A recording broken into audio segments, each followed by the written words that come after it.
Pode ser, meus irmãos, tudo bem com vocês? Seja muito bem-vindo ao meu canal, você que é novo aqui. Eu quero, nesse vídeo, falar de um assunto muito importante, de extrema relevância para a igreja no geral.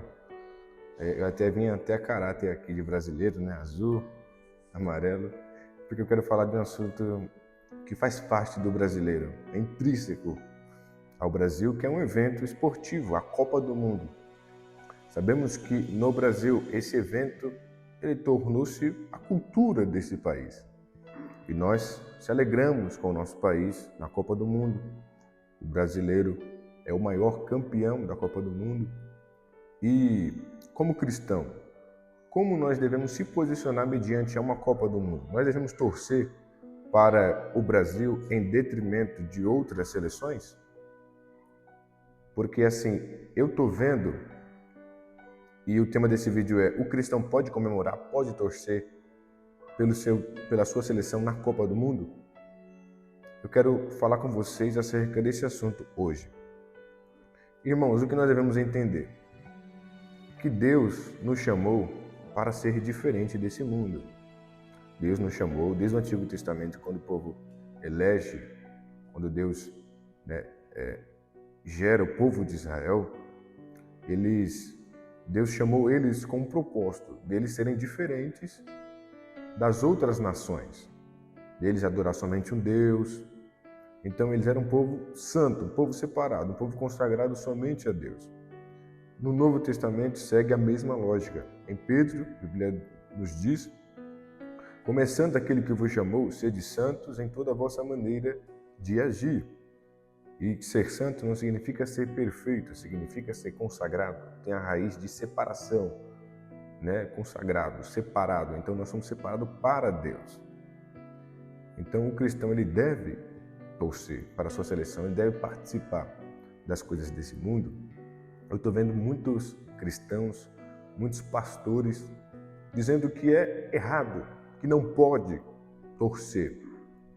Irmãos, o que nós devemos entender? Todo extremo é ruim.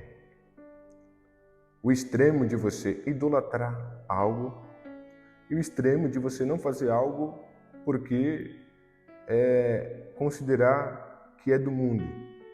Nós somos cristãos, mas nós devemos ter sim participação nas coisas desse mundo, como na política. Nós somos cidadãos, embora a gente seja peregrino, forasteiros, embaixadores de Cristo aqui nessa terra, embora nós já tenhamos morrido para esse mundo, vivemos para Cristo.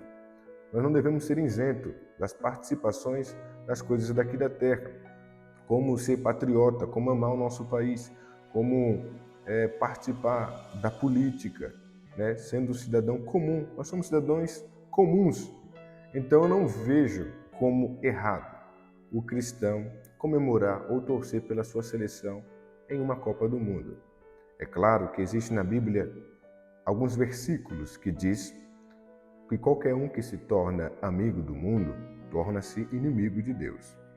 E também tem o versículo que diz em João, 1 João, aquele que ama o mundo não ama mesmo o mundo e nem o que no mundo há. Porque é tudo que está no mundo, com a concupiscência da carne, o soberba da vida. Ok. Devemos entender que ali é o sistema mudando.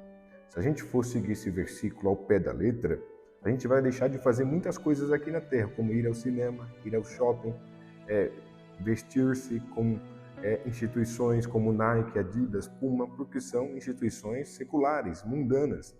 Então veja bem, nós devemos ser equilibrados. A gente precisa ser equilibrados. Deus ele quer isso de nós. É um fruto, né, do Espírito, o equilíbrio. Seja um crente equilibrado. Não seja um crente amargurado, porque você vai cair em algum erro. Você é extremista em algo, mas você vai cair em outro. Porque se você defende com unhas e dentes que o cristão não pode assistir a Copa do Mundo, então as pessoas vão chegar em você: então por que você está indo ao cinema? O cinema é do mundo. Então, por isso o cristão ele deve ser equilibrado. Nós devemos sim, podemos sim, com equilíbrio, com domínio próprio, torcer para a nossa seleção na Copa do Mundo, viver esse momento tão especial com os nossos familiares, claro, testemunhando de Cristo, tendo um caráter de Cristo, né? Nunca dar um mau testemunho. Então, participe sim da Copa, torça para a sua seleção com equilíbrio, né? A Bíblia diz que eu posso todas as coisas, mas nem todas as coisas me convêm. Eu posso todas as coisas, mas eu não me deixarei dominar por nenhum. Então isso não pode dominar. Você não pode ser extremista a ponto de ir assistir o jogo e deixar de congregar ou ir ao culto. Então todo extremo é ruim. Então eu acredito sim que o cristão pode assistir a Copa do Mundo. Deus quer que a gente viva uma vida equilibrada, é claro, ansiando pela sua volta, pela sua redenção, porque a Bíblia nos dá margem para ansiar pela volta de Cristo. Esse deve ser o nosso sentimento primordial, a redenção da nossa alma, a salvação da nossa alma. A nossa cidade está nos céus, a Bíblia diz, mas enquanto nós estamos aqui na terra, vamos viver, vamos se divertir. Deus, Ele quer isso, Deus é um Deus relacional, Deus é um Deus que está no nosso dia a dia, está no nosso cotidiano. Deus não é aquele Deus chato, não, Deus é um Deus que Ele ama ver você feliz. Mas você tem que entender que você não pode colocar outras coisas acima de Deus. A Ele é honra, a Ele é glória, Ele é o primeiro, né? Ele é o primeiro.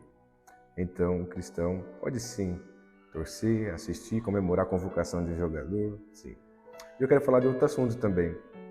Teve uma convocação, né, do Neymar, e aí uma igreja, né, fez lá dentro do edifício onde eles adoram a Deus, ali fizeram uma festa. E aí muitos questionaram, como que o pessoal está fazendo essa convocação, vendo a convocação da seleção brasileira dentro de um ambiente litúrgico, dentro de uma igreja, né? Irmãos, o que nós devemos entender? Que nós somos o altar de Deus. Eu, você, reunidos dentro de qualquer lugar, nós somos a igreja ali. Os irmãos da igreja primitiva adoravam em várias casas e ali tinha a igreja. Quando você está na sua igreja, você está em um edifício. A igreja somos nós, juntos, o corpo de Cristo. Então, irmãos, o edifício, Deus não se importa muito com isso. Nós somos o templo de Deus, nós somos o altar de Deus. Então eu não vejo como problema. É claro, a gente deve evitar muitas coisas para não escandalizar os irmãos. Então, é pecado assistir a convocação dentro daquela igreja? Não é, mas é ideal, é ético, é moral, vai escandalizar? Então é melhor que não seja feito. Mas que é pecado não é, irmãos, porque a igreja somos nós. Não coloque o edifício como algo muito sagrado, porque não é apenas um edifício. A igreja, quando ela se reúne em qualquer lugar, ela é a igreja, ali está a igreja, ali está o corpo de Cristo. Então nós não devemos trazer essa sacralidade para um edifício. No Antigo Testamento sentia o templo, e ali naquele templo o Senhor ouvia a oração feita naquele lugar. No Novo Testamento já não existe isso. O Antigo Testamento é uma coisa, o Novo Testamento é outra. Então, esse foi o vídeo, Deus colocou no meu coração para fazer esse vídeo. Espero que eu possa ter tirado bastante dúvidas. Seja um crente que esteja ansiando pela volta de Cristo, mas que também tenha participação aqui nas coisas desse mundo. Mas é claro, as coisas espirituais devem sobressair as suas vontades carnais daqui da terra, seus anseios carnais, porque a nossa cidade está nos céus. Já estou crucificado com Cristo e não vivo mais eu, mas Cristo vive em mim. Colossenses 3, portanto, se já ressuscitastes com Cristo, pensai, buscai as coisas que são do alto. Mateus 6,33, mas buscai primeiramente o reino de Deus e a sua justiça, e as demais coisas vos serão acrescentadas. Que Deus te abençoe, em nome de Jesus.